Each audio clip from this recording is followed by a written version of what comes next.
కల్తీ కల్లు దందాలో జోరుగా సిండికేట్ నడుస్తుంది. కాంగ్రెస్ నేతల కనుసన్నల్లో పెద్ద నెట్వర్క్ ఉందట. గీత కార్మికుల లైసెన్సులు లాక్కొని అక్రమార్జనకు తెరలేపారు. నెలకు 50 కోట్ల రూపాయలకు పైగా కల్తీ వ్యాపారం జరుగుతుందనే అనుమానం వ్యక్తమవుతుంది. 5 జిల్లాల్లో అనధికార వ్యవస్థ చక్రం తిప్పుతుంది. హైదరాబాద్ శివారు జిల్లా ముఖ్య నేతే కీలకంగా ఉన్నట్లు ఎక్సైజ్ పోలీసులు అనుమానం వ్యక్తం చేస్తున్నారు. మాఫియా ధోరణిపై గౌడ సంఘాలు మండిపడుతున్నారు. పార్టీలో అతనొక ముఖ్య నేత. అందరూ గౌరవించాల్సిన పదవిలో ఉన్న అతని ఆలోచనంతా కల్తీమయం. తన అనుచరులతో చేస్తున్న కల్తీ కల్లు గలీజు దందా అంతా ఇంతా కాదు. అతనితో పాటు హైదరాబాద్కు చెందిన కొందరు బి గ్రేడ్ కాంగ్రెస్ నాయకులు, సంగారెడ్డి, రంగారెడ్డి, నిజామాబాద్, మహబూబ్ నగర్ కు చెందిన ఏ గ్రేడ్ కాంగ్రెస్ నేతలంతా కలిసి పెద్ద నెట్వర్క్ గా ఏర్పడి ఈ కల్తీ కల్లు దందా నిర్వహిస్తున్నట్లు తెలుస్తున్నది. తాటి చెట్టు నుండి లభించే కల్లు చుక్క కూడా లేకుండా మత్తు పదార్థాలతోనే రోజు వేల లీటర్ల వ్యాపారం చేస్తున్నారని తెలుస్తున్నది.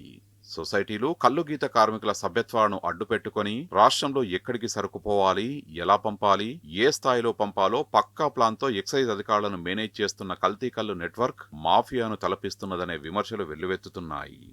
సంగారెడ్డి, వికారాబాద్, రంగారెడ్డి, హైదరాబాద్, మేడ్చెల్లలో నెట్వర్క్ మొత్తాన్ని హైదరాబాద్ సమీప జిల్లాలోని కాంగ్రెస్ పార్టీకి చెందిన కీలక నేత కనసన్నల్లోనే జరుగుతున్నదని పలు గౌడ సంఘాల నేతలు చెబుతున్నారు.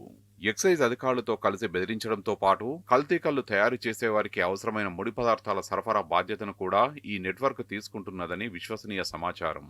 ఒక్క హైదరాబాద్ సమీప జిల్లాలోని 3 మండలాల్లోనే అతని అనుచరులు రోజుకు 3 లక్షల రూపాయల నుంచి 4 లక్షల వ్యాపారం చేస్తున్నారని గౌడ సంఘాల నేతలు చెబుతున్నారు. ఇటీవల ప్రభుత్వం అసెంబ్లీలో ప్రవేశపెట్టిన ఎక్సైజ్ నివేదికలోని వివరాల ప్రకారం లైసెన్స్ కలిగిన కల్లు దుకాణాలు 8,238 ఉన్నాయి. వీటిలో సొసైటీలు 3,824 ఉండగా వ్యక్తిగత లైసెన్సులు 4,000కు పైగా ఉన్నాయి. వీటి ద్వారా సుమారు 2,25,000 మంది వృత్తిదారులు ఆధారపడగా అనధికారికంగా వీరి సంఖ్య లక్షల్లోనే ఉంది. హైదరాబాద్, రంగారెడ్డి లాంటి జిల్లాల్లో 200 కల్లు దుకాణాలున్నాయి.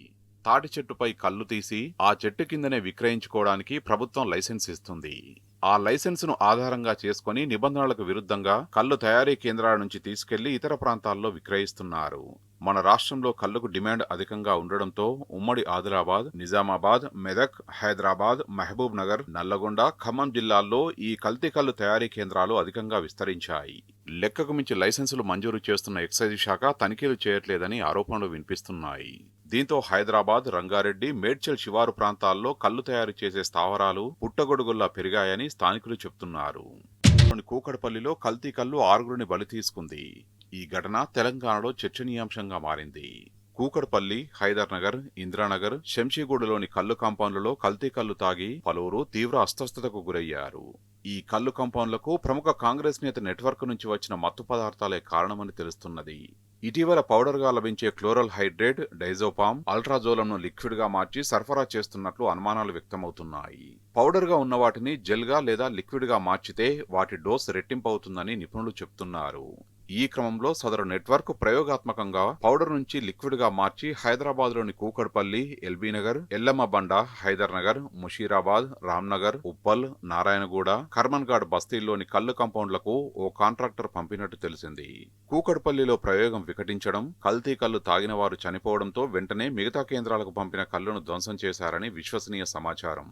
గీత కార్మికుల సంక్షేమం కోసం పాటుపడాల్సిన నాయకులే వారిని వాడుకుంటూ వారి జీవనాధారాన్ని దెబ్బతీస్తూ అక్రమ వ్యాపారాలకు పాల్పడడం విమర్శలకు తావిస్తున్నది. ఎక్సైజ్ అధికారులు కూడా ఈ అక్రమ దందాకు సహకరిస్తున్నారన్న ఆరోపణలు బలంగా వినిపిస్తున్నాయి. దీనిపై ప్రభుత్వం తక్షణమే స్పందించి సమగ్ర విచారణ జరిపి దోషులను కఠినంగా శిక్షించాలని గౌడ సంఘాల నాయకులు డిమాండ్ చేస్తున్నారు.